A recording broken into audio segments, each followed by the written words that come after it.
and they went to 2 Houston Astros Atlanta Braves Wow. games. Yeah, I was saying, geez, how much were those tickets? And so I looked it up at StubHub. They're about $600 a piece. I Wow. thought they would be a lot more than that. You know, how are you doing, Charles? Good. Are you having a good time off? No, I'm not. Really regret coming here, honestly. But I really had nowhere else to go. It's kind of like climbing back into a wet bathing suit or something, you know, it's just like, yeah, we're dragging you down into it's sort bad. of a depression that you thought you had moved on from a little bit. I mean, I just forget how I don't know. It's just like living with someone who doesn't realize that they have potential to actually have some regular order in their house. So they just decide to live in absolute chaos and just like barely making it by, by the skin of their teeth. And when they don't have to do that at all, they're self-sabotaging, living in chaos when there's really no reason for it. Now, who is this? Your mother? Or yeah, my mom. Yeah, well, I just see that as a sign that you have progressed mightily. I think you are from where you were before you went to Maine to where you are now, where you're all buying into the organization you're working with. You're proud to be a team member. Oh, that's another thing that has me really upset is I didn't realize that since FedEx has contracts with the federal government, that might require me to get a vaccine because, I work for a contractor that works for FedEx that works with the federal government. So I might be one step removed to where I don't have to worry about it, but I refuse to get the vaccine, so I'll have to go work somewhere else if that's the case. Yeah. But I'm like, whatever, I'll go work at the ports. Mm-hmm. Well, anyway, that's a good thing. I mean, you'll see. We'll see. Yeah, I don't know. I just learned that today, and I'm like, I'm just like, if that's the case, I'm going to be really, really pissed off. So yeah, well, our understanding is that, that they're first of all, I don't think it affects people who are working with federal contracts, but everyone else, I don't think that's going to be implemented. That you have to get a vaccine. Just because I'll just say, and I don't mean to. I am not being political or anything, but when there's, they've removed all. We talked about that. All liability for side effects away from the makers of the vaccine, and there's lots of side effects. I mean, there's a ton of them, and they're not fun. People are actually dying of it. But anyway, so I mean, if something goes wrong, you have no recourse. But right, that's what I don't like. I mean, it's like, I would probably be fine, but the fact that I'll never buy anything or ingest or I won't accept any product created by a company in which there's no legal recourse or action I can take for it. Like if I bought a toaster oven that where in the fine print says by buying this, if it freaking, short circuits and, freaking electrocutes you to death, like then, that's on you or whatever. I don't know. I don't know. Still not it. It's not for me. Not going to do it. I know. Well, I won't get started on. I'm kind of a libertarian. I did get vaccinated just because I don't like. I have bad. You can kind of tell my voice is a little whiny or a little nasal, and it's just because I've always had respiratory issues. So I kind of get flu shots and things like that. Anyway, well, why don't we finish, or let's go over Roy's dream one more time and just go through it again. And then if you have want to discuss, I'll tell you, this day has been so hectic. I didn't get a chance to write down your dream or even look at dreams all day. It's just been really busy. And so anyway, you can either retell your dream or maybe do that one you put on in the group or whatever. But why don't we go through Roy's dream here? Roy, do you want to read it one more time? Okay. The title. I love the yeah. title. Okay. Yeah, I got this dream out ahead of myself because I had a lot of dreams before this, and I wasn't really noticing the dates. The title's Magic. I was in Key West and heading home. I had a stool chair with me. I could press down on the stool and it would hop up in the air. I was going down the road on this hopping stool. This little girl got my attention and invited me into her house. I was there with her little brother.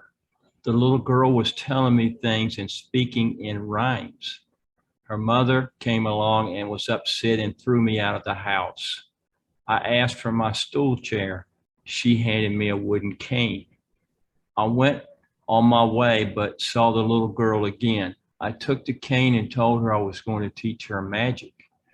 The cane started to extend out several feet, and then Adelaide woke me up, and I didn't get any more dream.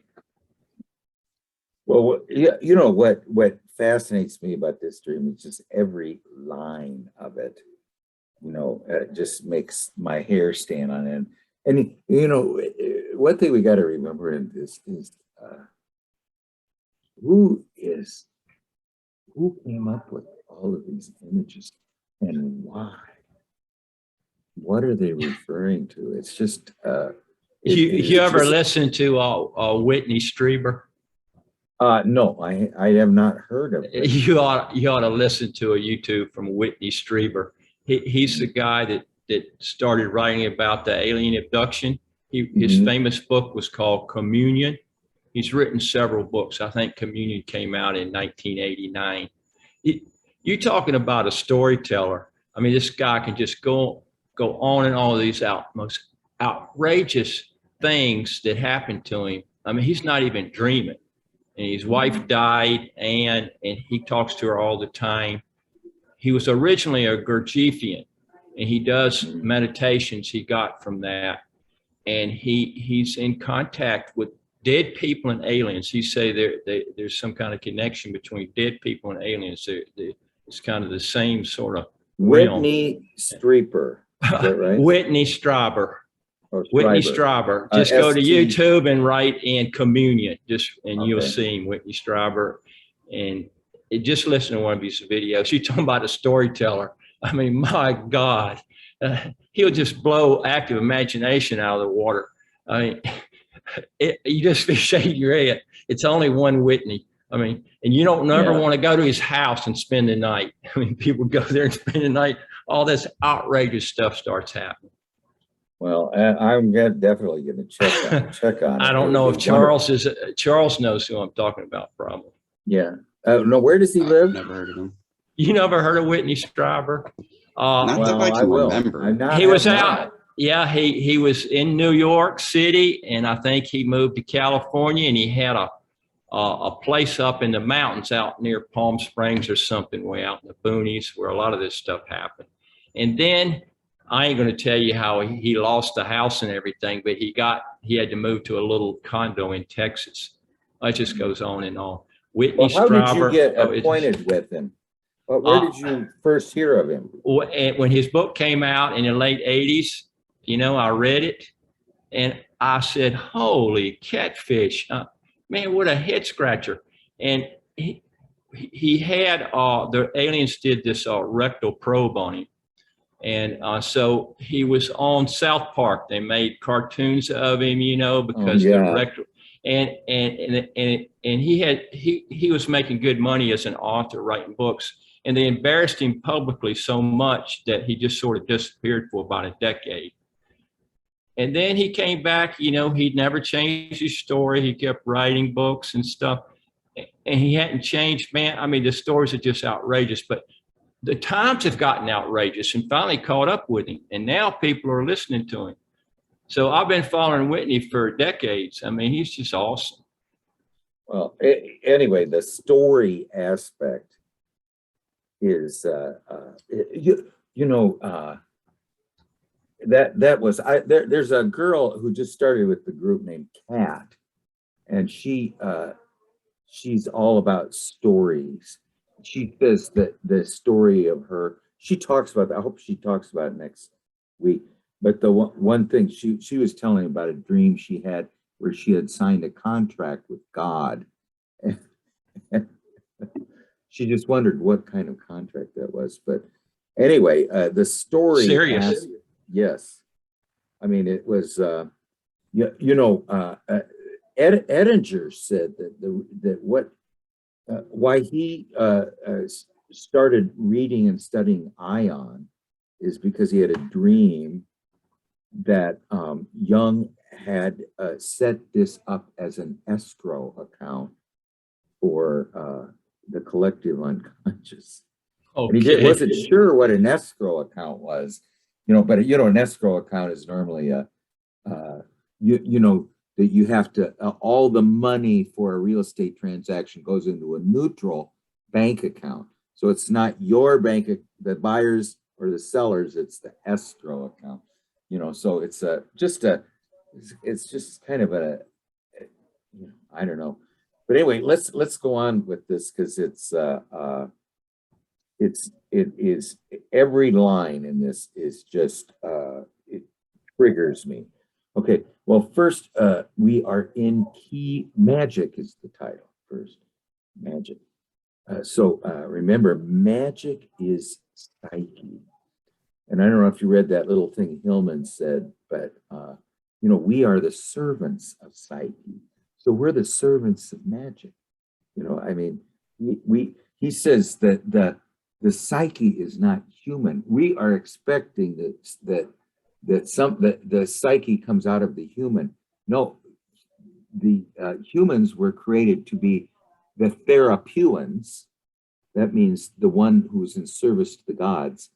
The therapist is the one who's in service to gods, and they are to be in service to magic.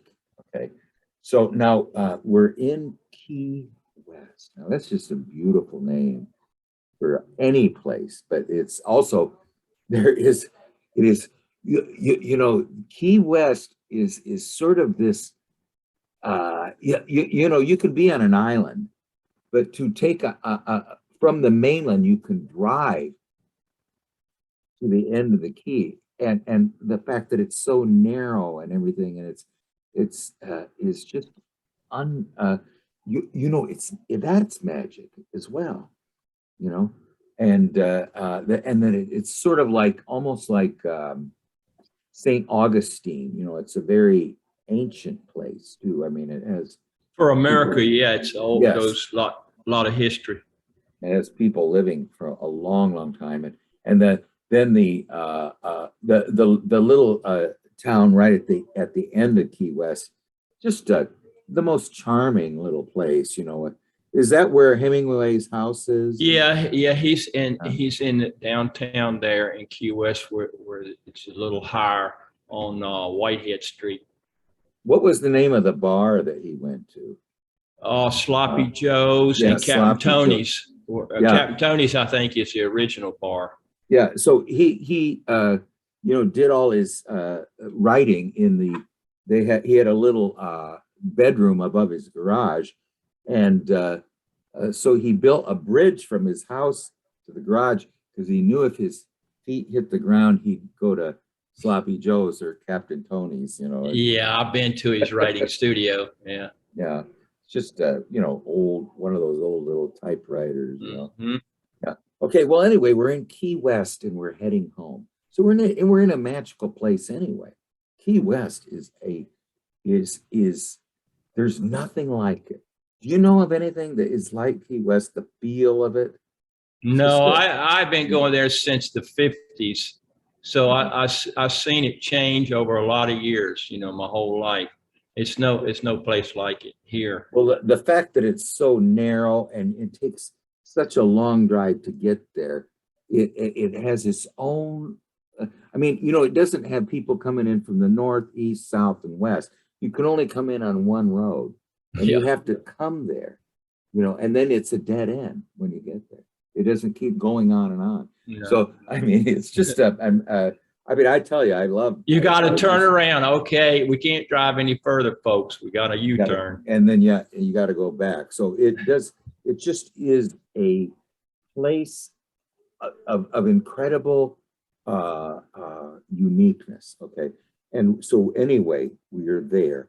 Now we have a stool chair with me. You're heading home and you have a stool chair with you. Mm-hmm. Okay. Now, so normally you would have a car or a bicycle or a motorcycle. No, you have a stool.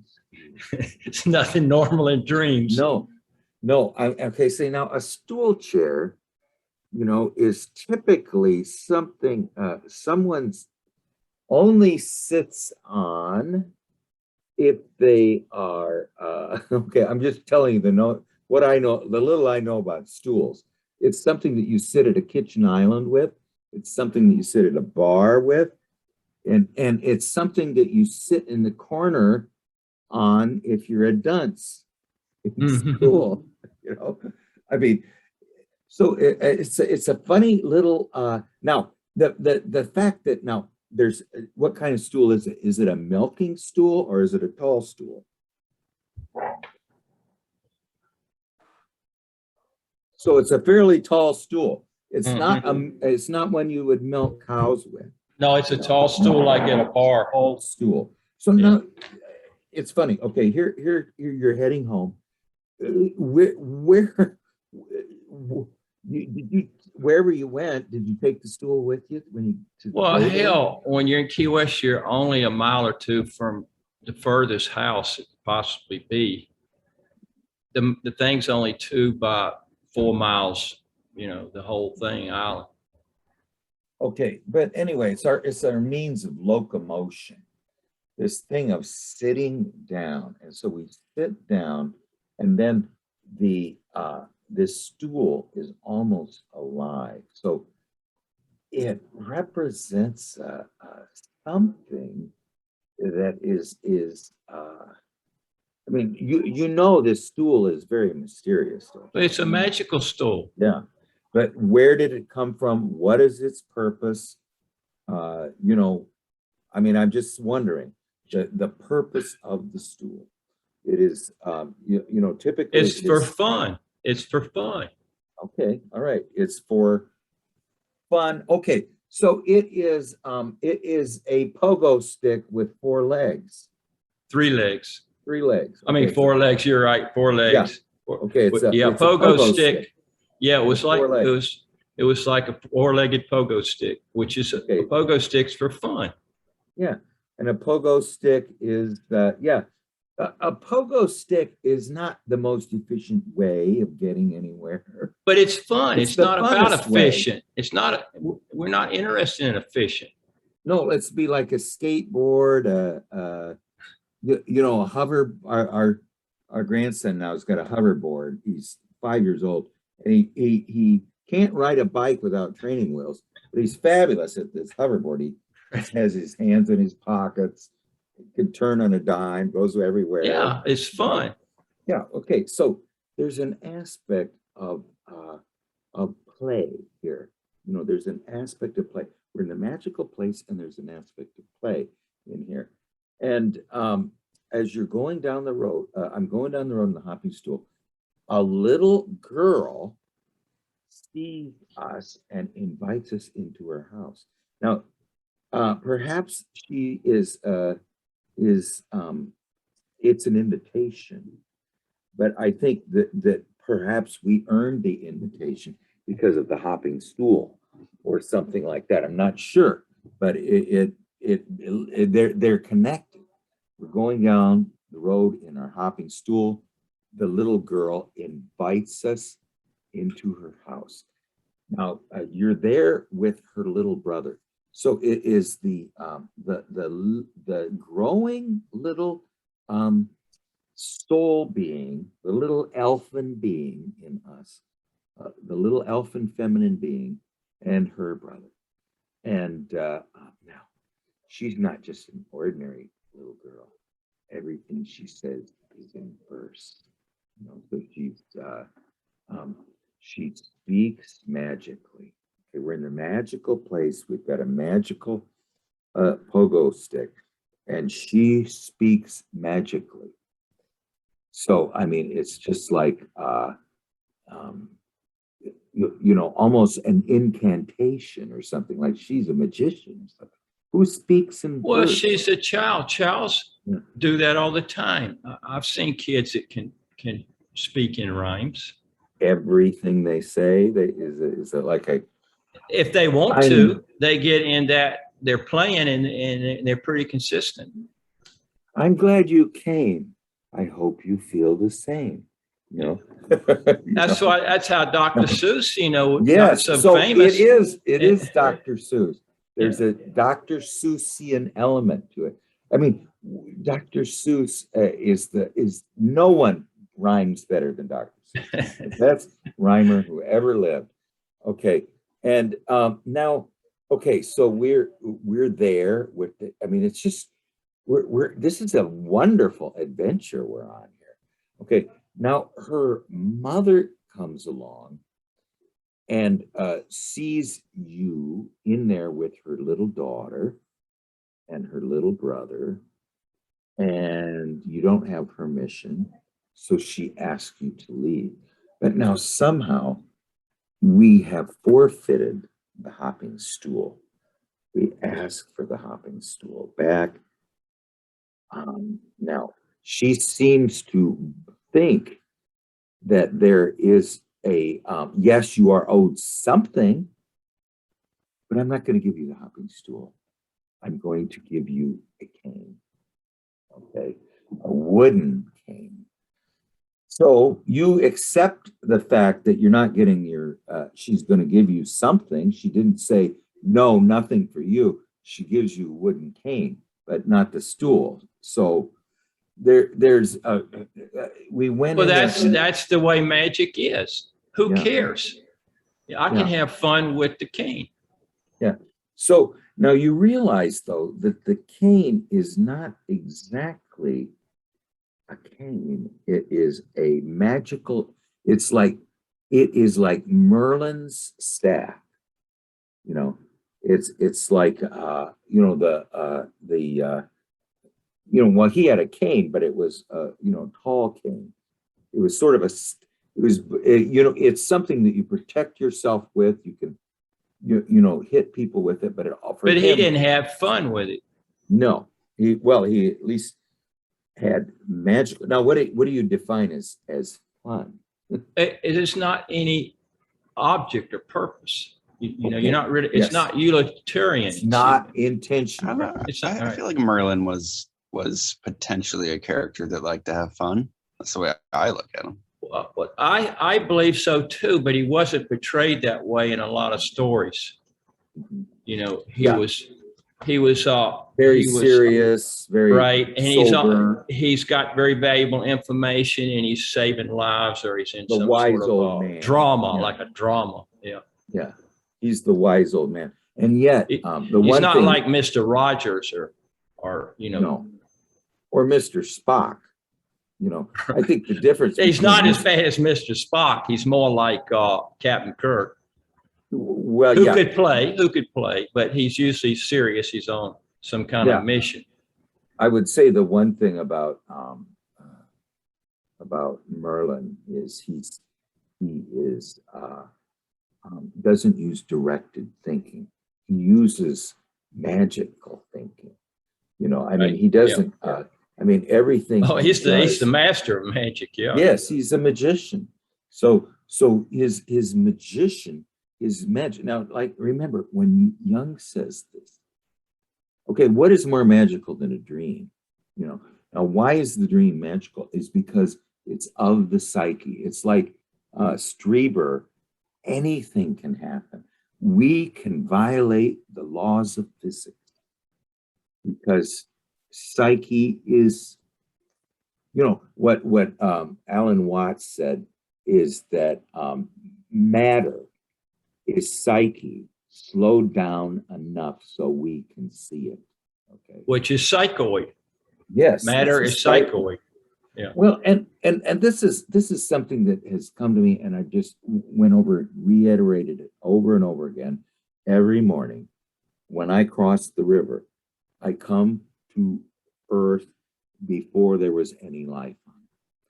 That's where Mother Nature lives. That's where the Great Mother lives.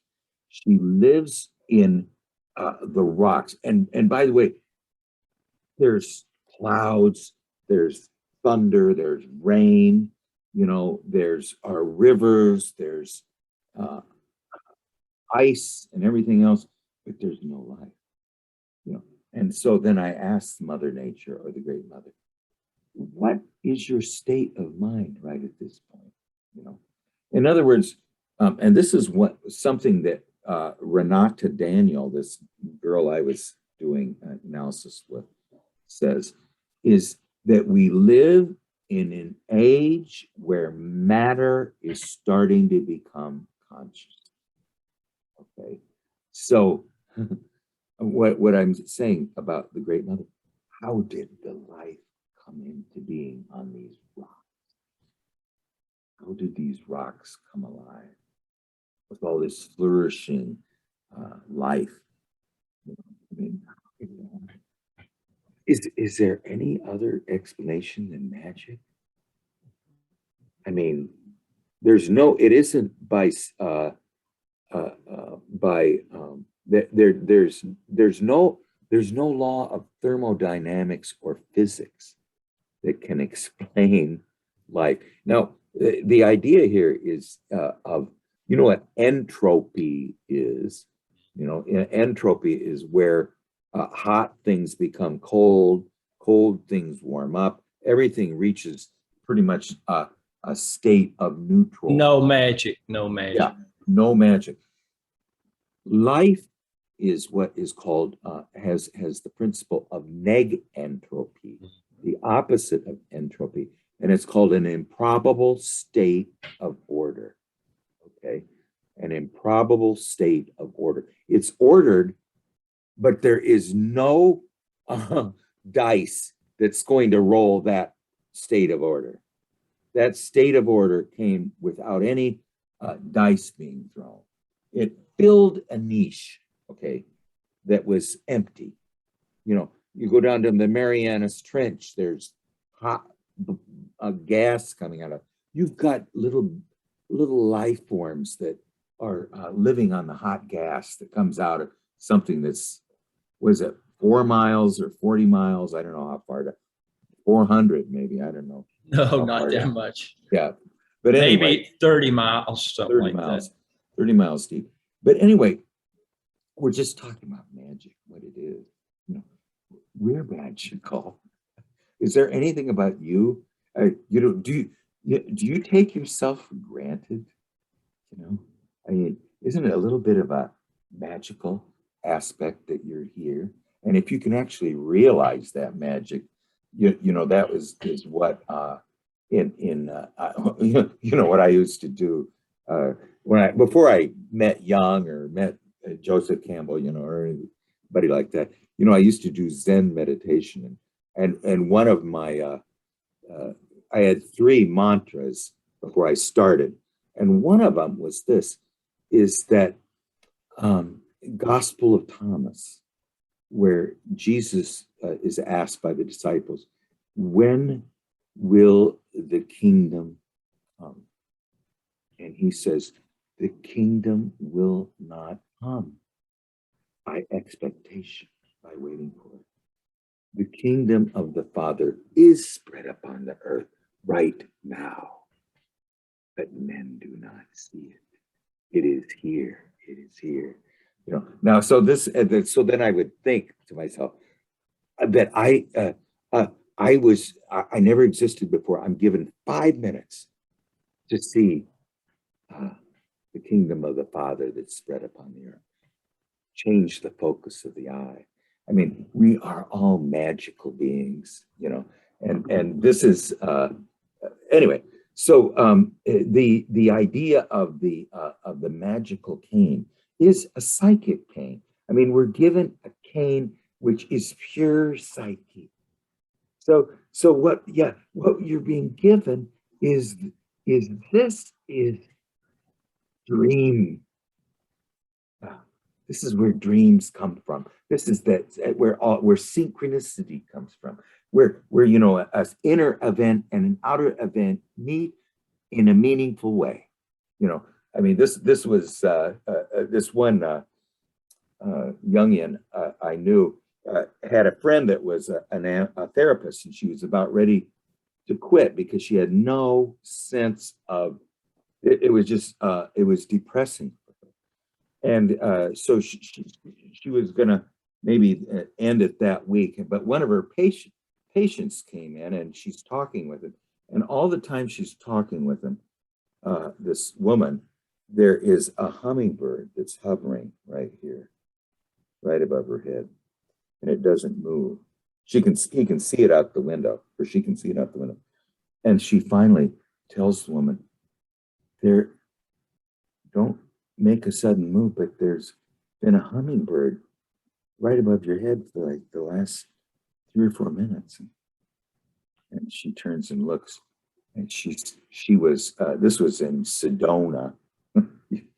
So she was either Navajo or Hopi or something, you know, and she says, "Oh, my name in Hopi is Hummingbird." And the whole atmosphere of the room completely shifted. And so now her education became vocation. I mean, it actually became a calling. You know, now this happened to Edward Edinger too. You know, Edward Edinger had this famous incident with Jung. You know, Edinger his family were Jehovah's Witnesses. He was actually born in Cedar Rapids, Iowa, where this town here. And I went to his where he was born. And he eventually moved to Ohio, became a doctor, and then somehow he ended up in Zurich and working with in the Jung Institute. And after he graduates, you're supposed to go have a meeting with Jung.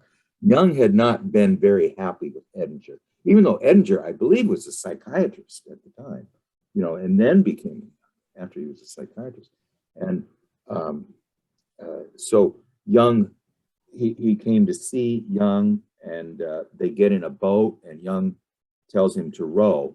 And as he's rowing, Jung didn't have a very good feeling for Edinger, you know, a very sober guy. And he says that you are not really interested in this work. You just are, you know, you have some kind of father complex, and you're, you know, just projecting on me, you know. And he kept going on, and then he finally says, "And this will not do." This is what Jung told him. And so Edinger suddenly just puts the oars down, gives them to Jung, and says, "You row us back," you know. And but then he goes down to the palace of the Medicis or something, and there is a statue there of morning, of dawn and evening. You know, there are these two lying figures, a male and a female. And he usually, it's in Florence, I think. And when he got there, he was surprised. He was the only person in this museum, or this whatever it was, you know, this place where all this Michelangelo's statuary is. And he sits down, and he says, for about 10 minutes, 5 or 10 minutes, I don't know how long, he said, the statues came alive. They started to move. And he was very frightened, you know. And suddenly somebody walks in the room, and they stop moving. And he says at that moment, for him too, education became vocation, you know. And I'll tell you one little other thing about the cane of Psyche, you know, is you know, in my active imagination, you know, I'm just a baby about it, but if anybody wants to know if the psyche is real, I mean, I'm looking at a face. It blows me kisses. It's got a sense of humor. If something, you know, like I ask it this question, you know, well, I ask it, do you agree with the great mother that about this? Are you part of her and in her existence in Earth before there was any life on it? And she looks at me, and suddenly the blue globe of the earth shows in her eye.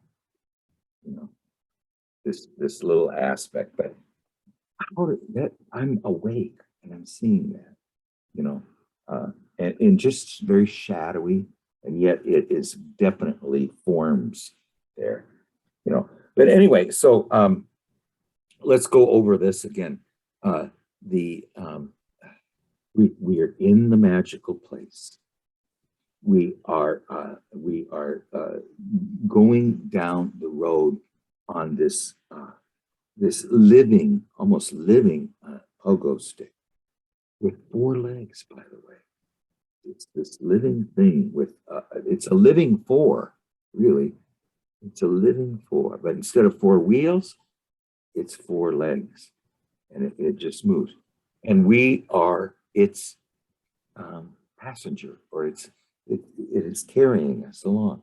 And as we're carrying us along, the elfin anima girl sees us and invites us in.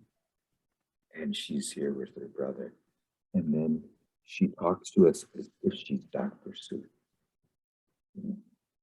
And she doesn't run out of rhymes. And I bet she does it as natural as we're talking right now. She doesn't have to think about it. I mean, these come to her magically. The couplets, you know, that rhyme, they come to her magically. She doesn't have to sit and say, what rhymes with cane? No, she doesn't have to do that. This is the way she talks, you know? And so then the mother comes.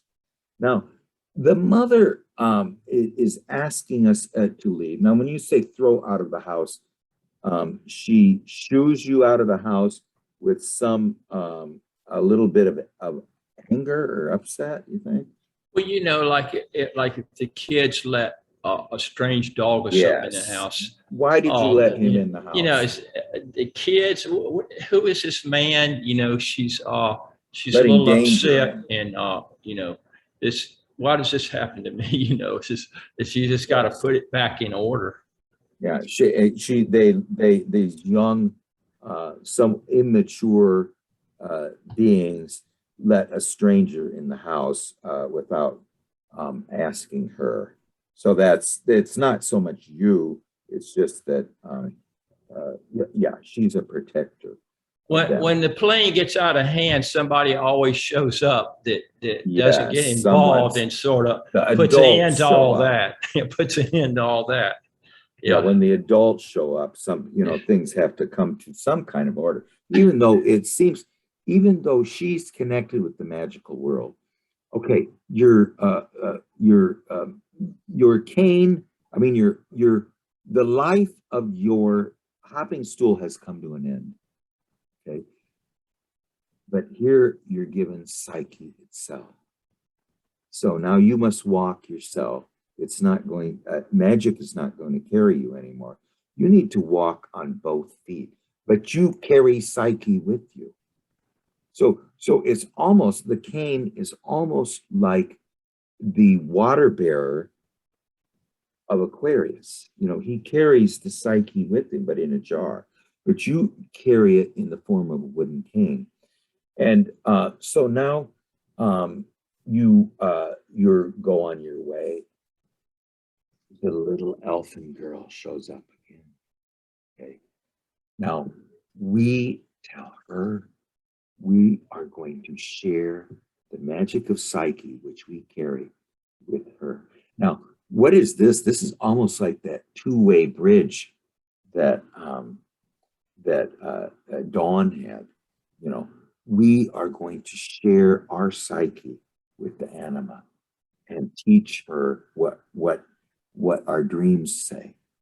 Now, why would we want to teach her that? Because we want our anima, our growing thing within us, we want it to come up to a higher level.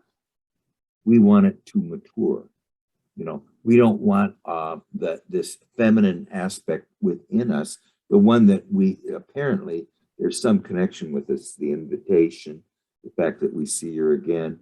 You know, she somewhat represents the growing aspect within us. Yet in this case, you know, let's just put it this way. What is the difference between some of the animals that we've encountered, some of the plants we've encountered, and the Dr. Seussian little girl, the one who speaks without any strain in magical verse? And, you know, like Robinson Jeffers says, civilization took a wrong turn when we began to write in prose. Before then, everything was done in verse. You know, the Edda, the history of the sagas of Norway and of Iceland were written in the couplets that were used in Hiawatha. The same rhythm in Hiawatha is the one from the Eddas. By the shores of Gitche Gumee, by the big sea shining water, stood the wigwam of Nokomis.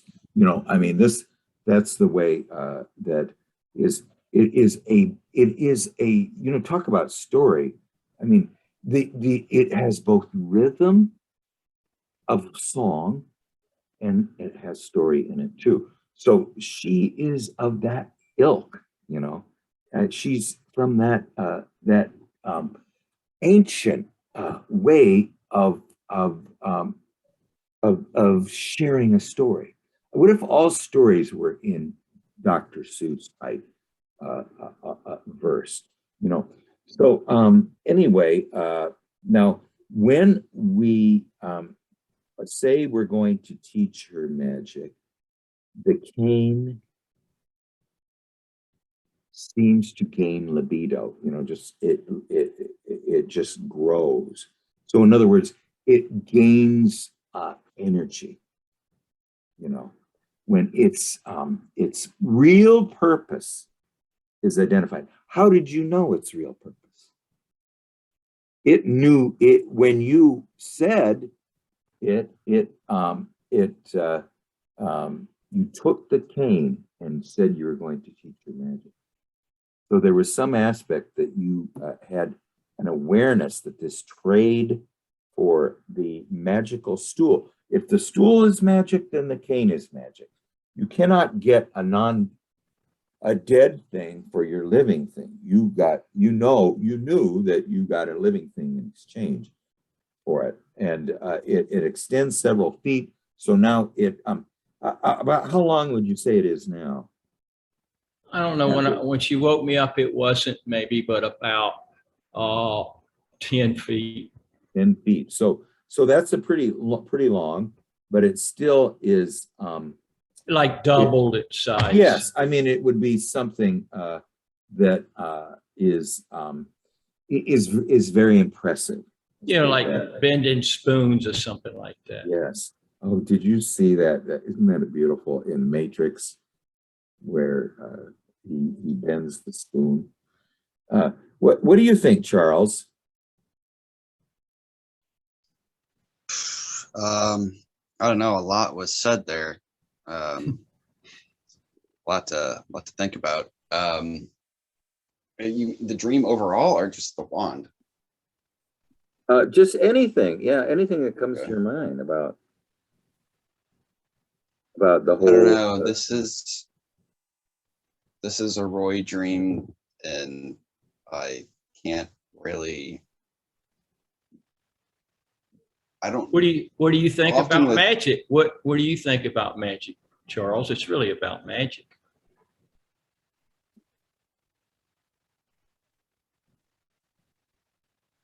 I don't Yeah, know. what do you- yeah, that's I very think interesting. that you know, I don't really have any dreams where magic imagery comes up in this sort of fashion, but it just makes you think that You never wondered always- about magic. You never just Oh, had no, a I have. daydream and you wonder I- about. Okay, well, I have, how did I that have. go? How did that go? What was the conclusions? I don't know about any sort of conclusions or final words on magic, but it I don't know, it just shows that Roy is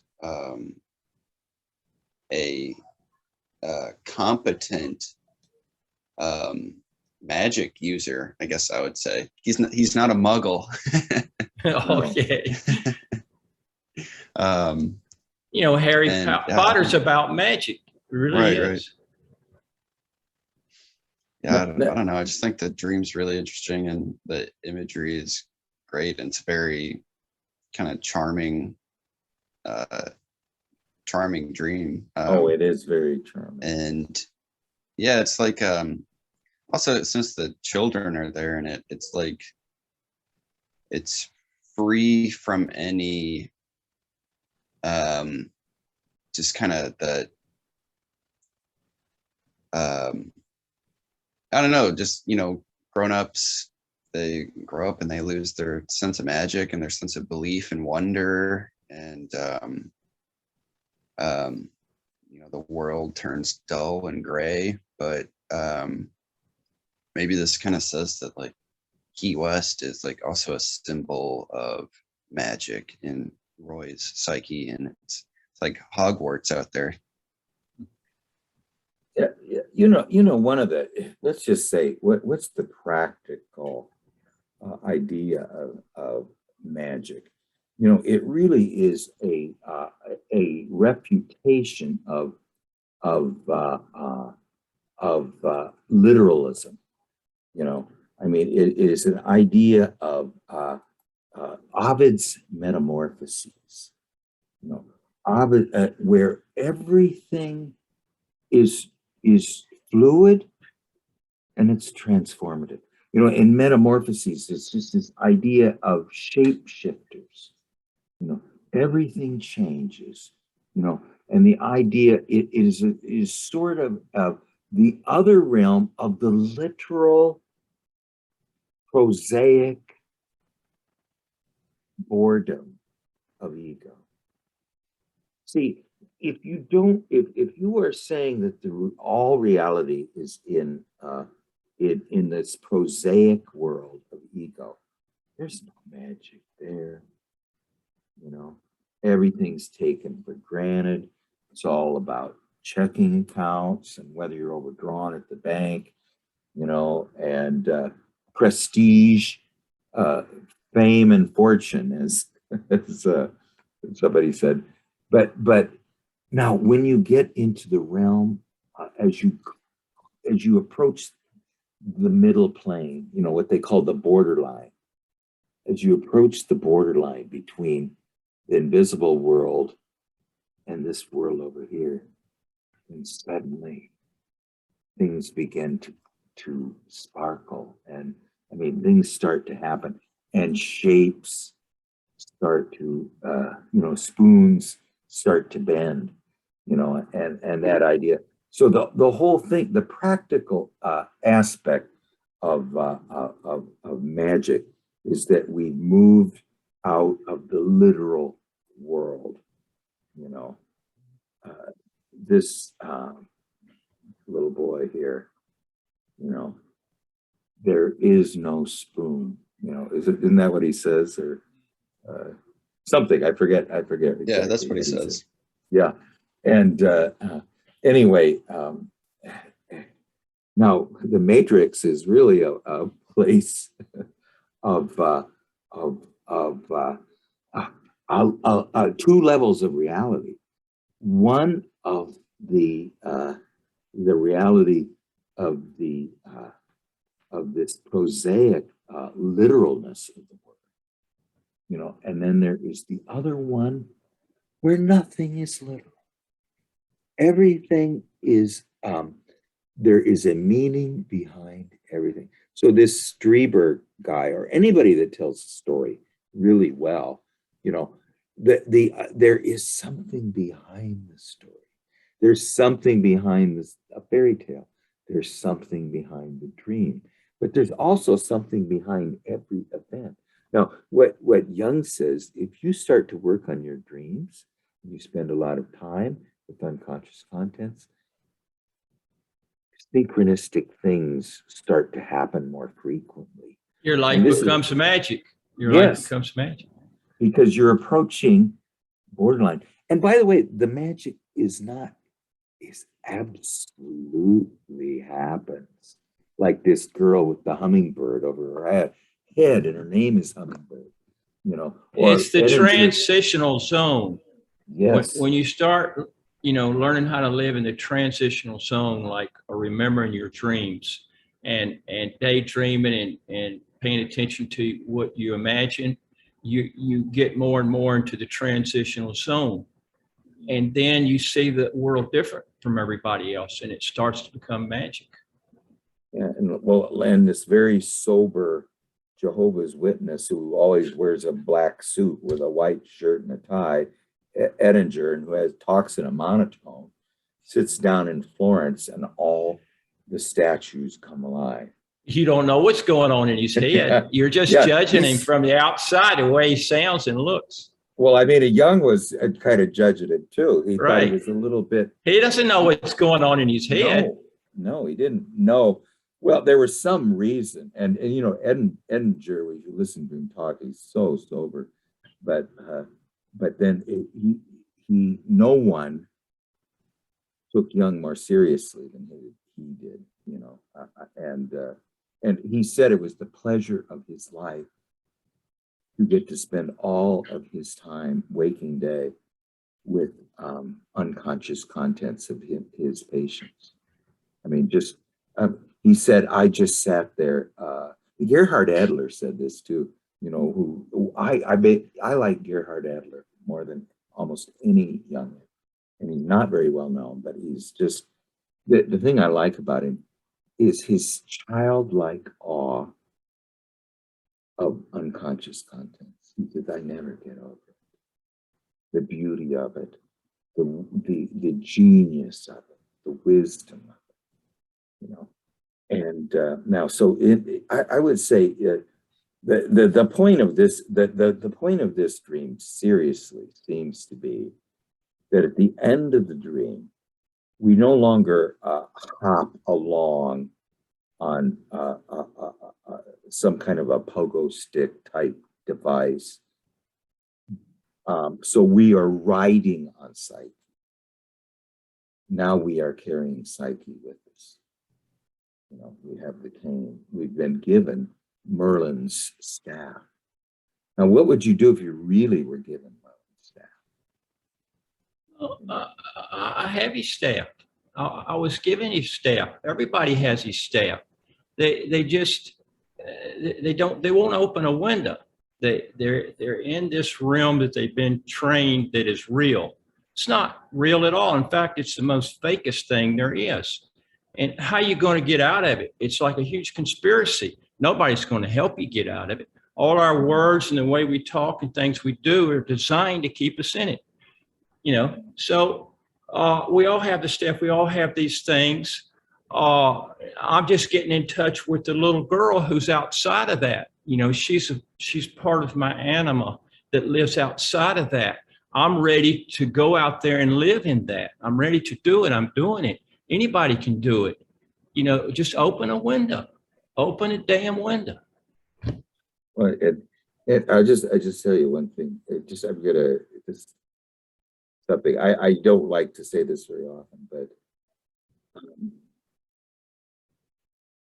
remember this place with there's only rocks, and now look at this screen, look at each other, the colors, and then the fact that we have some awareness in our head. And the other thing is that we are speaking words. And behind, each word used to be magic.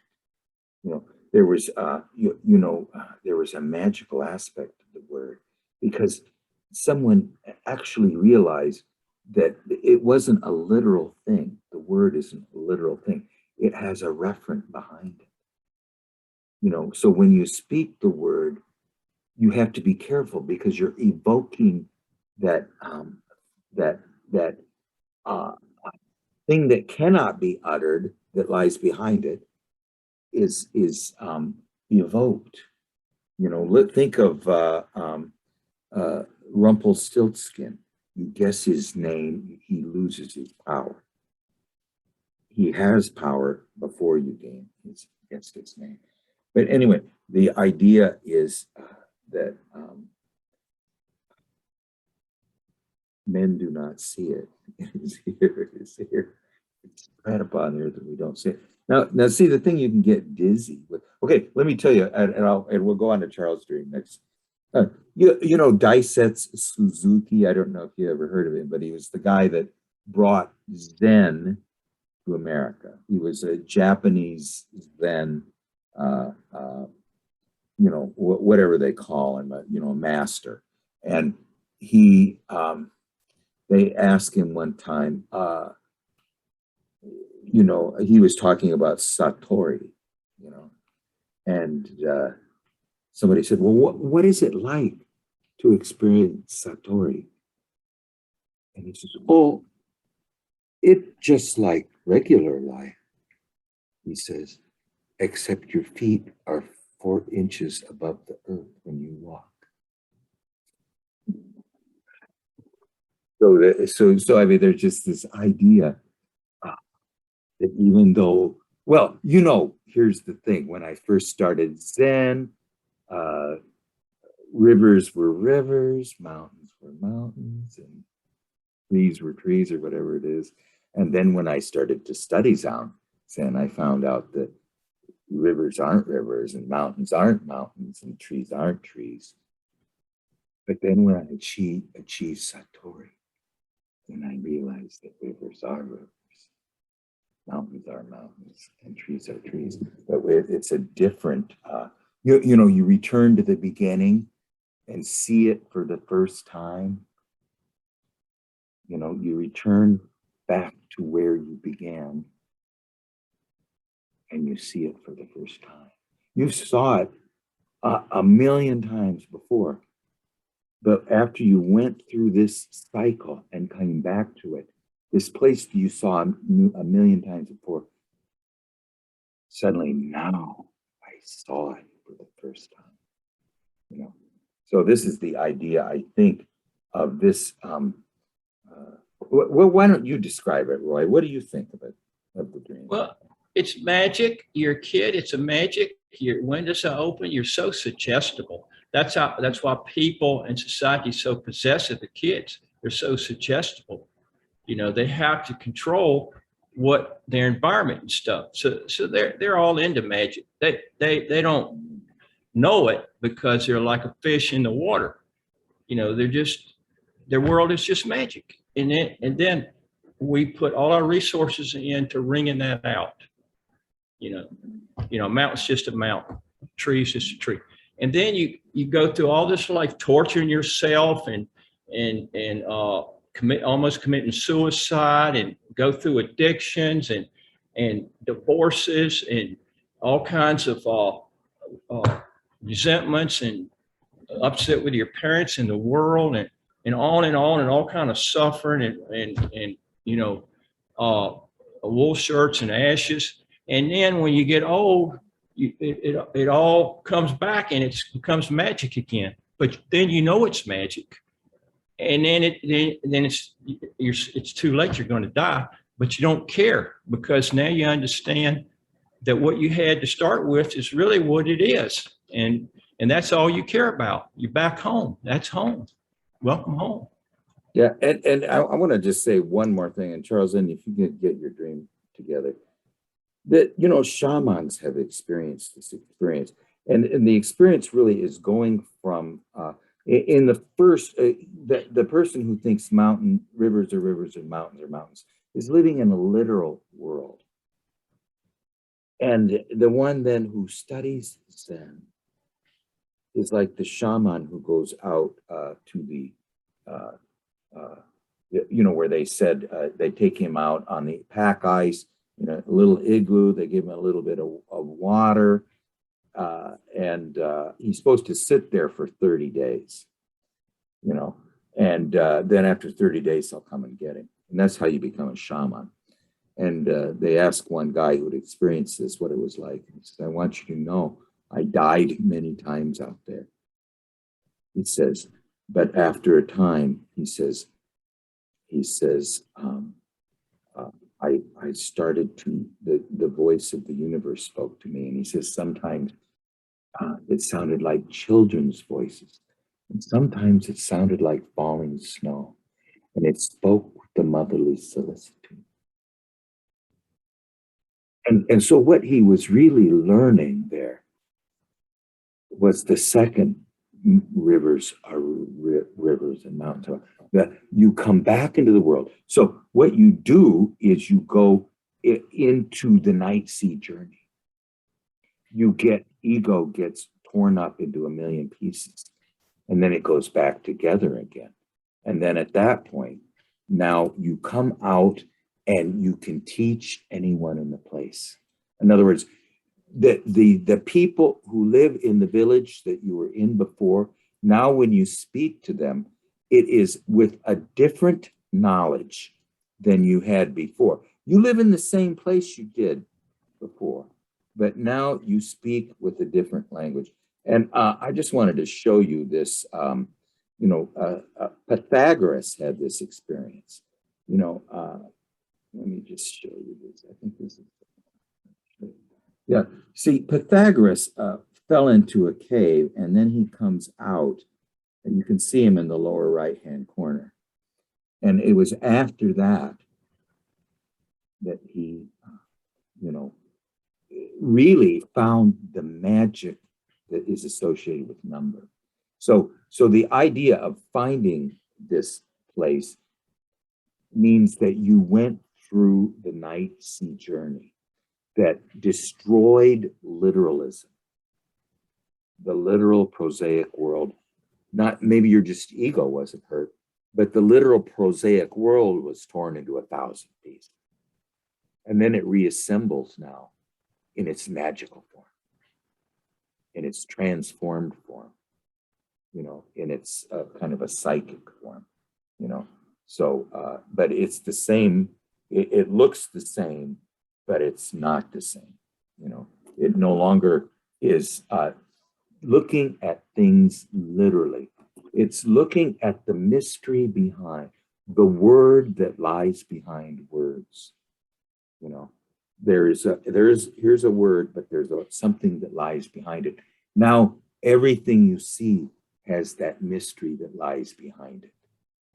A woman, that was what Inanna told me, that you see me, you think, you look at me as I'm the final object. I'm not the final object. My breasts represent the milk of the universe, of nourishment of the soul.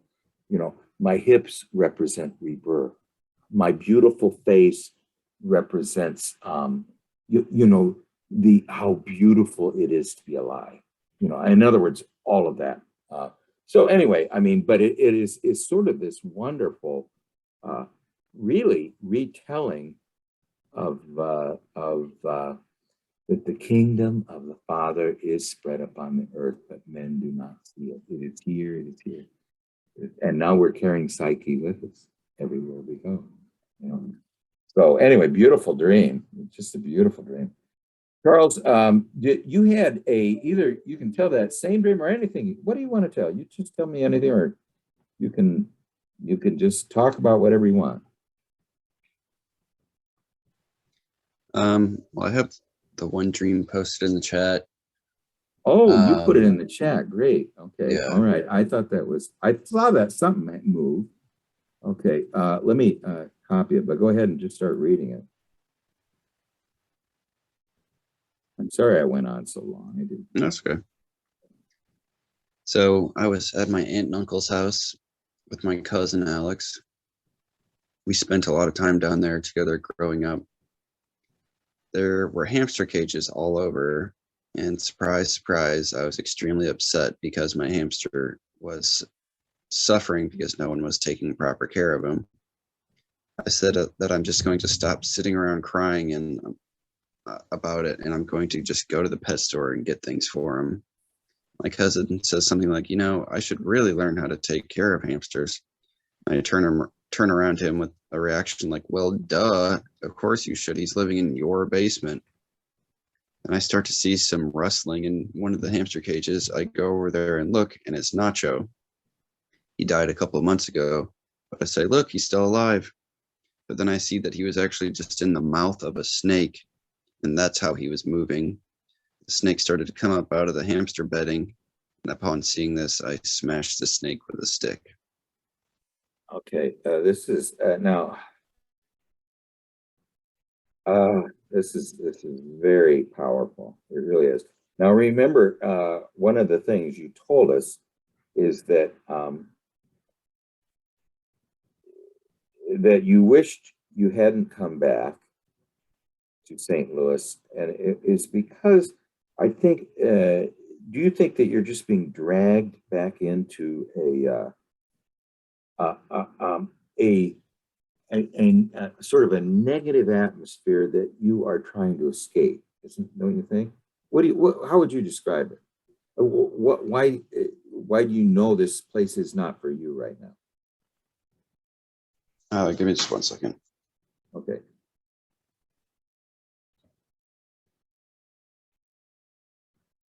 But I mean, what you said is pretty accurate. It's just like, I don't know. Yeah, well, you can't talk right now. That's fine. Yeah. So let's just go on with the dream. Anyway, I think that's relevant. Let's just put it that way. So now you're in the room of the mother's.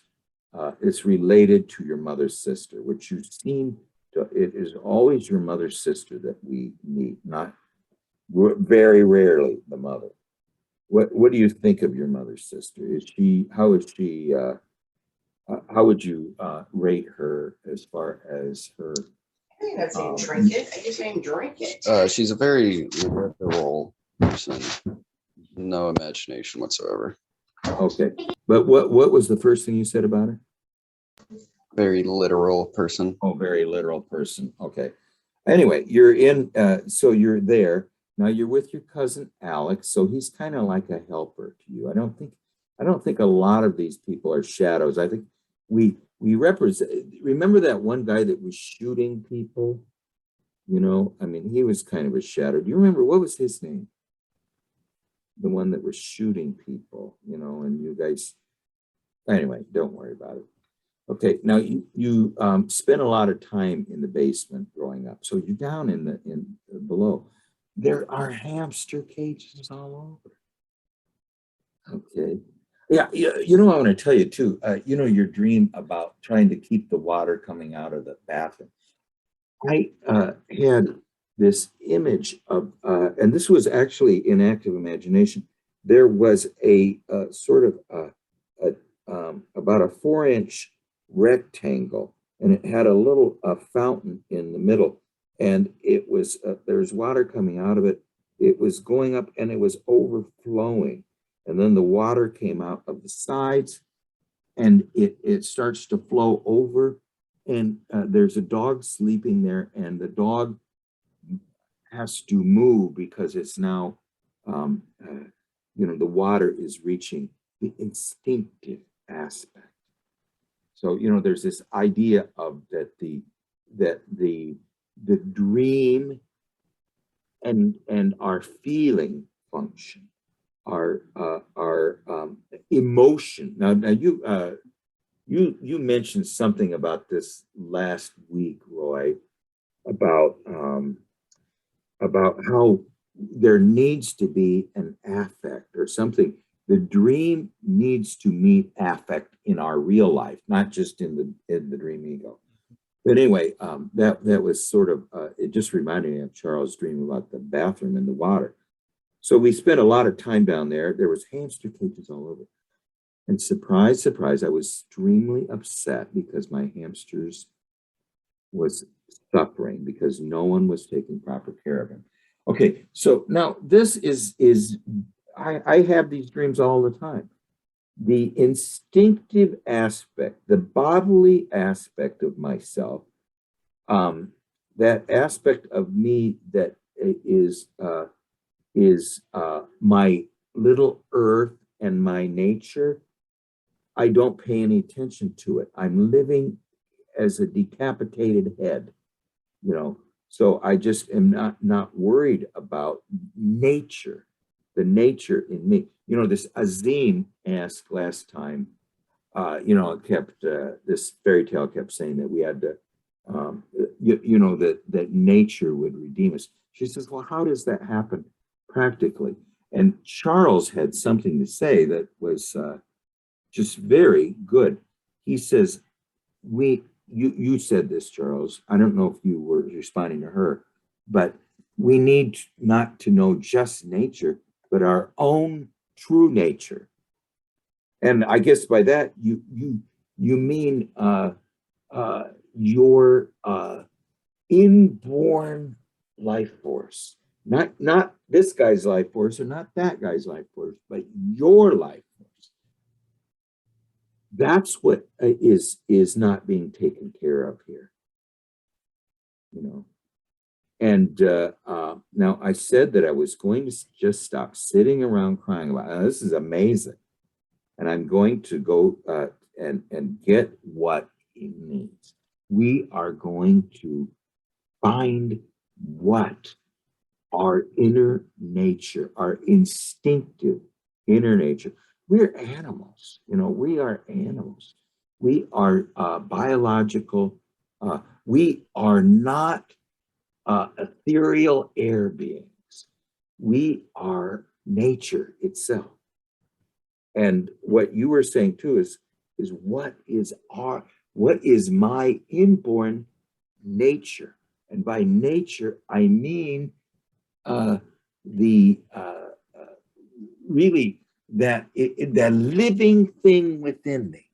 What is the living thing within me? Now, the living thing within me is what I need to become. But the reason the living thing within me can't become, because we're starving it to death. We're not taking care of it. The ego is so self-willed that it's that living force within it is dying. So now your cousin says something like, you know, I should really learn how to take care of hamsters, and you turn to him with a reaction like, yeah, this is what life is. Of course you should. They're living in your basement. You're not taking care of them. But you, again, feel responsible for them.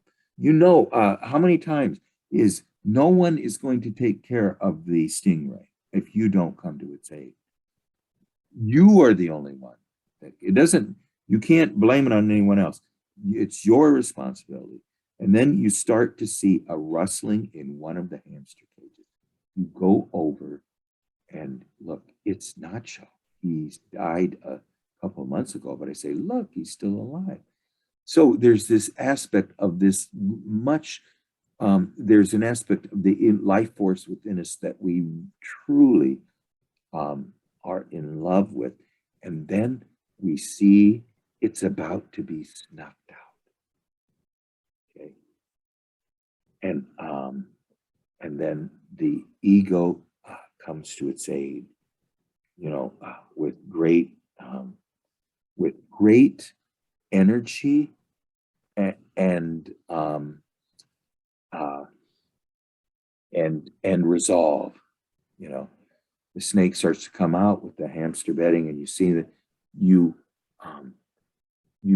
save that living thing within you, from being annihilated and just going into the darkness of that's represented by this devouring thing. Now, the devouring thing would be the mother. Okay. So the snake really represents this the old witch, the devouring thing. So the devouring mother is about to swallow your life force. And you know, this is what who's the one that kills the dragon? Is it like Siegfried or someone? Who's the one that kills the dragon? You killed the dragon. You know, what do you think of this, Roy? The dream. Yeah. Yeah, I'm still sort of getting some sort of parallel between Charles and Dawn. Like Dawn has this force in her dreams that tries to get her attention, like with the cat man. She's drawn to the window. She has to look out the window, and it's just some creature like the Green Man or something trying to precipitate some sort of salvation. But she has to do it. You know, that's Dawn's thing. This thing is trying to get her attention. But in Charles, it's something trying to get his attention. And it's like through lots of times it's the hamster. It's something that needs nourishing or responsibility for, but he's somehow not able to be there at the right time to do it, and then he has to deal with the consequences. But it comes back and it keeps kind of drawing him. So in this dream, he recognizes that, oh yeah, nobody's going to do it. I got to do it, you know. And his cousin says, oh yeah, you know, of course. And so he's going to do it. And then the hamster that died, Nacho, comes back to life, and the snake's going to gobble him up, and Charles rescues him from the snake. But the hamster is sort of a theromorphic creature that represents the self, a form that the self takes, and it represents the personal spirit.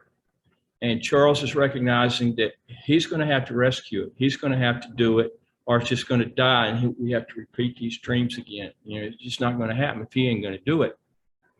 So he thinks he's rescuing it by killing the snake, but the snake is, to me, more of the chthonic dark side of the self. It's not wise ever to kill a snake in a dream. You know, it's not literal. You know, and what I'm saying is Charles killed the hamster. Charles needs to take responsibility for the hamster. Nobody else is going to do it. Killing the snake is not going to save the hamster. He's just upset with himself because he hasn't done it. You know, the pure knows what to do, but he can't do it because it involves work. You have to work and you have to get your hands dirty, and it takes a lot of hard work and patience and time. Which a pure, it's very difficult for a pure to do that, but it's no way around it. You don't have another damn option. And so it's not the snake, it's Charles. He's going to just have to come to terms with himself. Oh, nobody else is going to do it. I'm going to have to do it.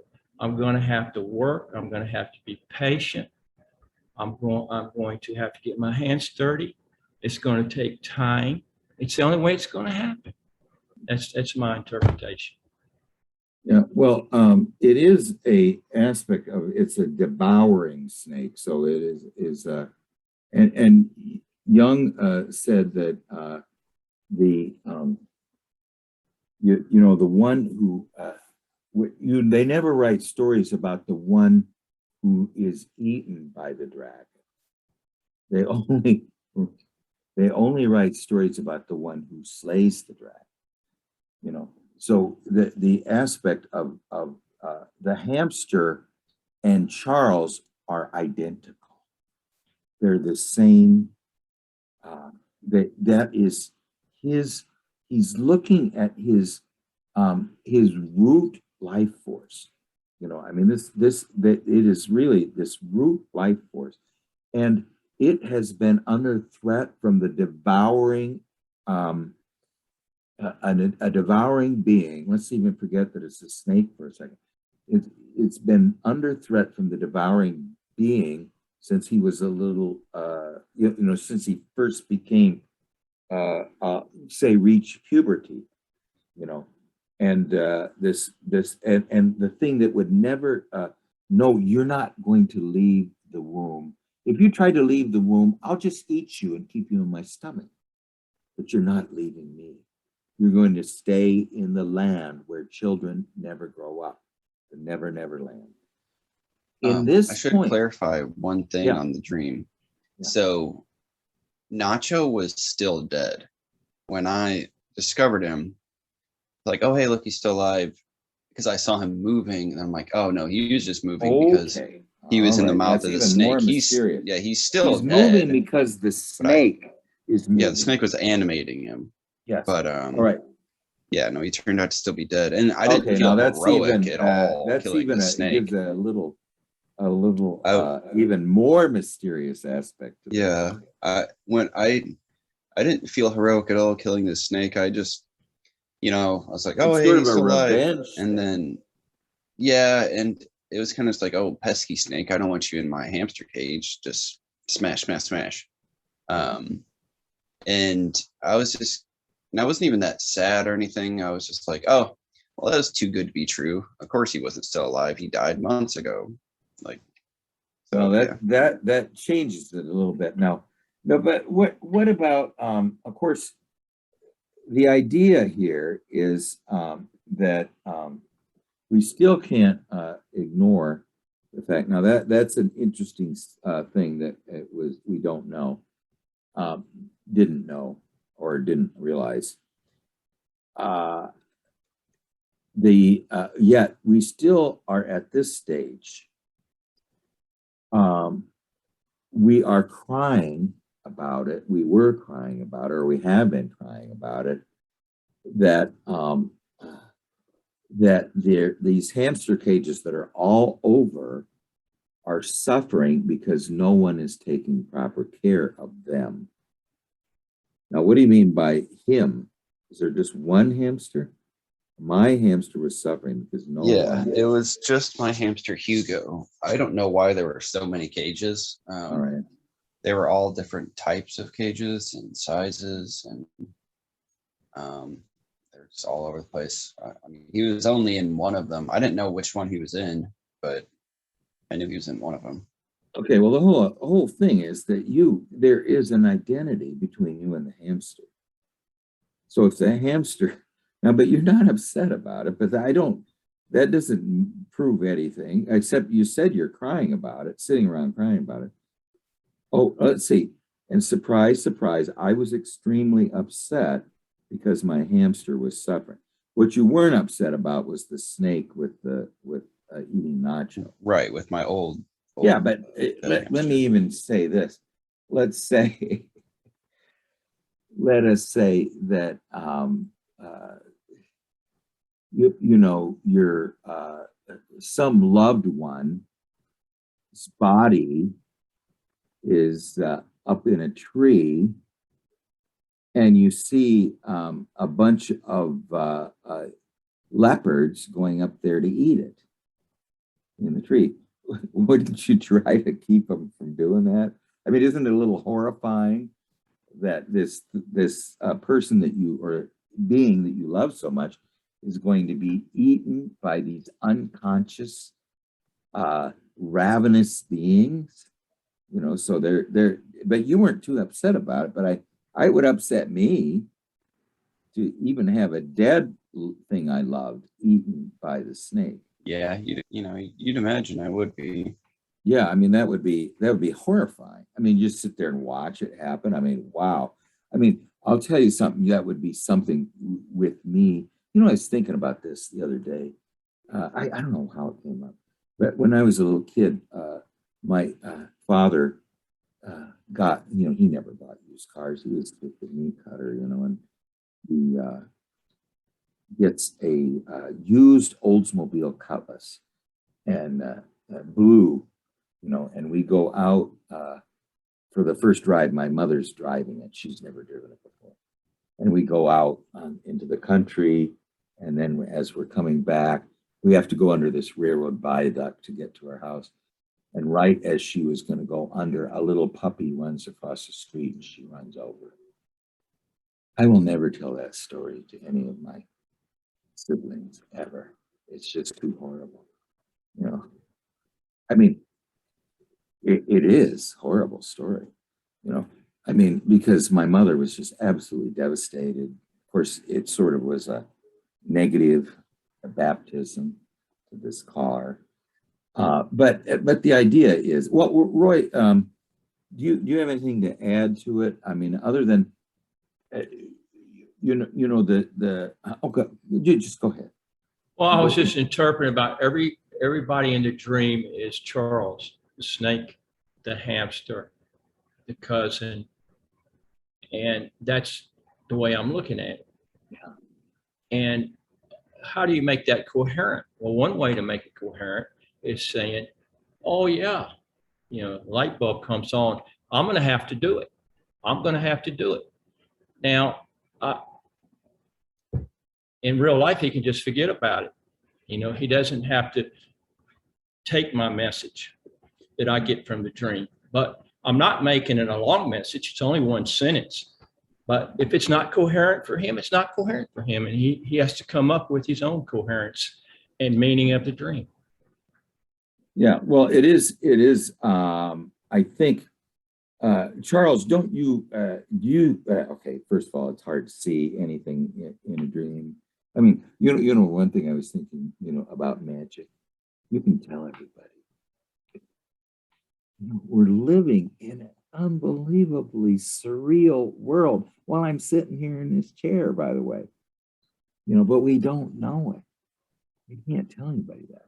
No. But you know, I mean, just sit and think about it sometime.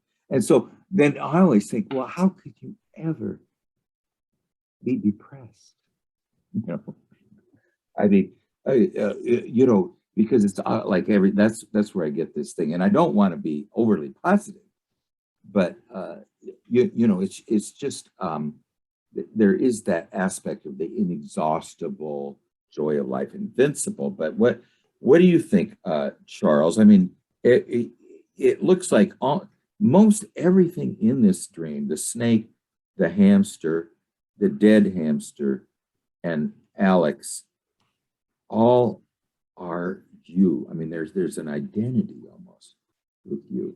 And it's all a story about our current state. It's almost like a I Ching hexagram. What do you think? Yeah, I mean, it's like when you know, when he says, "Oh, I should really learn how to take care of hamsters," it's like, yeah, part of me, you know, it's like I have delegated the responsibility to some different part of myself that doesn't know how to take care of myself, and you know, I guess I'm hurt enough. I'm hoping that by this point I really am like ready to actually take care of myself. Well, I think you are. I mean, the fact that you have high standards right now and you come in at the beginning of the meeting and you say, I can't live in this level of standards anymore. This is, I'm going to flee from it. I should have never come back. You know, because just because, you know, it's like, let's say you go back to kindergarten after you're just graduated from college, you know, no, this is not going to happen. You know, so anyway, well, this was a very productive thing. Anybody else got any closing words? Yeah, check out Whitney Strieber. Yeah, okay, I will definitely check out Whitney Strieber. And I'm gonna become a Whitney Strieber expert by the time.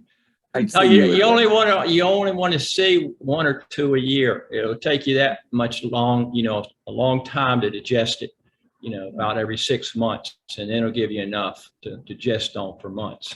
Well, yeah, I've always been, I've never been scared of, I've never been scared of The Departed. So I've always been very. You might curious be about- after listening to Whitney. Okay, all right, we'll see. I want to see. All right. Okay. Okay, All right. all right, see well, you thanks, guys. Roy. Right. Thanks, Charles. See you next time. Bye, All guys. right, see you.